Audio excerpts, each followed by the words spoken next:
Bismillahirrahmanirrahim. Assalamualaikum warahmatullahi taala wabarakatuh. Perkenalkan, nama saya Marsulam dengan NIM 11912034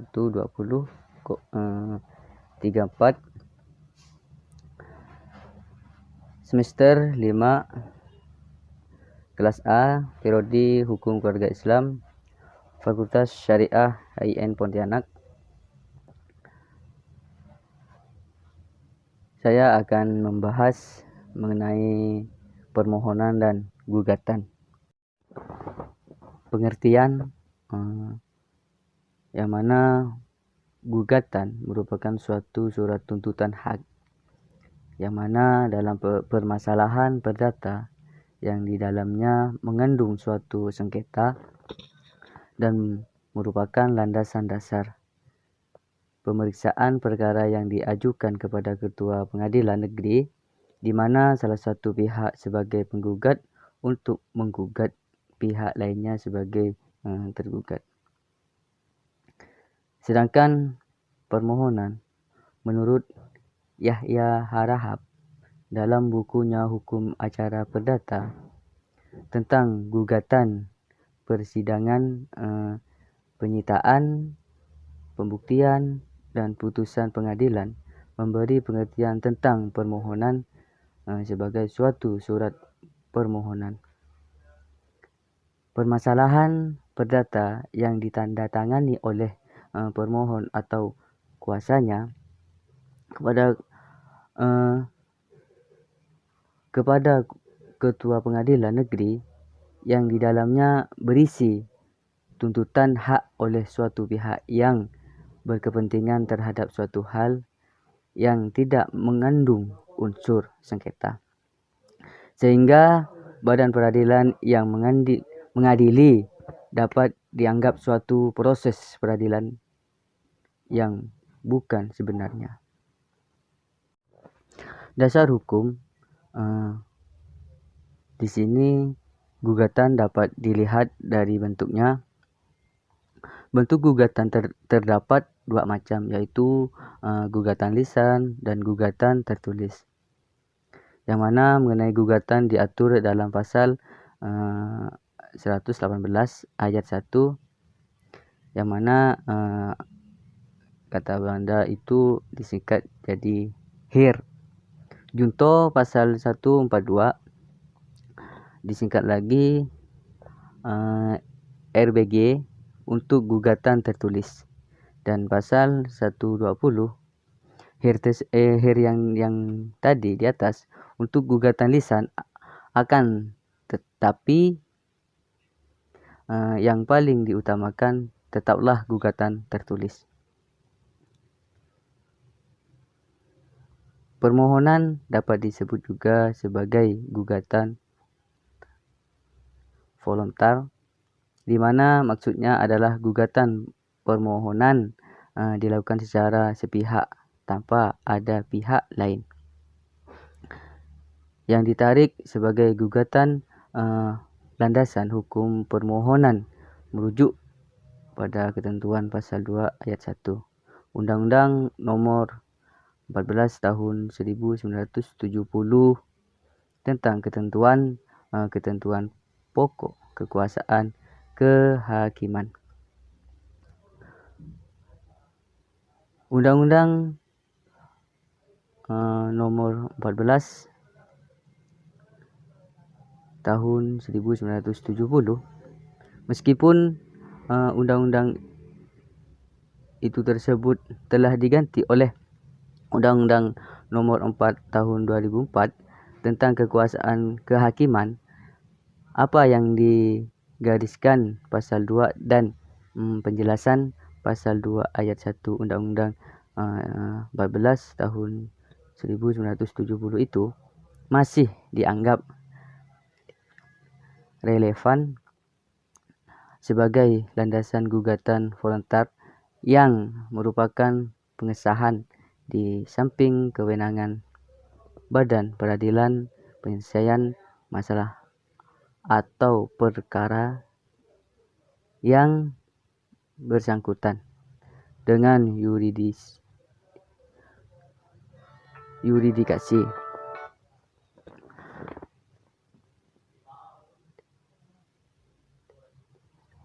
Kontentiosa yaitu perkara sengketa yang bersifat partai, ada pihak penggugat dan tergugat, yang juga memberi kewenangan penyelesaian masalah atau perkara voluntar. Ciri khas dari gugatan adalah permasalahan hukum yang diajukan mengandung sengketa. Terjadi sengketa di antara pihak minimal dua pihak, yaitu penggugat dan tergugat. Tidak dapat dilakukan secara sepihak. Kekuatan mengikat. Keputusan hakim hanya mempunyai kekuasaan mengikat kepada para pihak yang bersengketa, dan keterangan saksi yang diperiksa ataupun didengarkan keterangannya. Sedangkan ciri khas permohonan adalah masalah yang diajukan bersifat sepihak saja.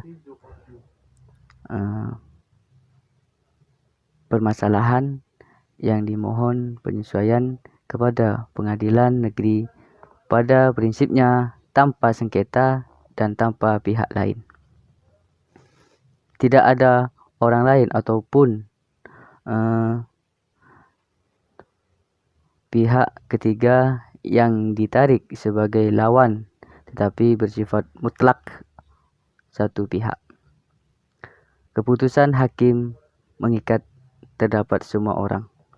Proses pemeriksaan yang mana gugatan di pengadilan berlangsung secara kontradikator, yaitu memberikan hak dan kesempatan kepada tergugat untuk membantah dalil-dalil penggugat, dan sebaliknya penggugat juga berhak untuk melawan bantahan tergugat. Dengan kata lain, pemeriksaan perkara berlangsung dengan proses sanggah menyanggah, baik dalam bentuk replik, duplik, maupun dalam bentuk kesimpulan. Pengecualian terhadap pemeriksaan dapat dilakukan melalui verdict atau tanpa bantahan apabila pihak yang bersangkutan tidak menghadiri persidangan yang ditentukan tanpa alasan yang sah, padahal sudah dipanggil secara sah dan patut oleh jurusita. Setelah pemeriksaan sengketa antara dua pihak atau lebih diselesaikan dari awal sampai akhir, maka pengadilan akan mengeluarkan putusan atas gugatan tersebut. Sedangkan proses pemeriksaan permohonan di pengadilan dilakukan secara ekspresi yang bersifat sederhana, yaitu hanya mendengarkan keterangan pemohon, memeriksa bukti surat atau saksi yang diajukan pemohon, dan tidak ada tahap replik, duplik, dan kesimpulan. Setelah permohonan diperiksa, maka pengadilan akan mengeluarkan penetapan atau ketetapan. Bentuk ini membedakan penyelesaian yang dijatuhkan pengadilan dalam gugatan dengan bentuk putusan berupa vonis. Baik, saya akan memberikan contoh sederhana dari gugatan, yang mana gugatan prestasi atas kelalaian seseorang dalam memenuhi kewajibannya, dan gugatan ganti rugi yang dialami seseorang atas perbuatan melawan hukum yang dilakukan pihak lain. Sedangkan contoh dari permohonan ialah permohonan pengakuan anak kepada pengadilan, permohonan penetapan ahli waris. Baiklah, terima kasih. Mungkin hanya itu yang saya sampaikan, kurang lebihnya mohon maaf. Lillahi taufiq wal hidayah. Assalamualaikum warahmatullahi taala wabarakatuh.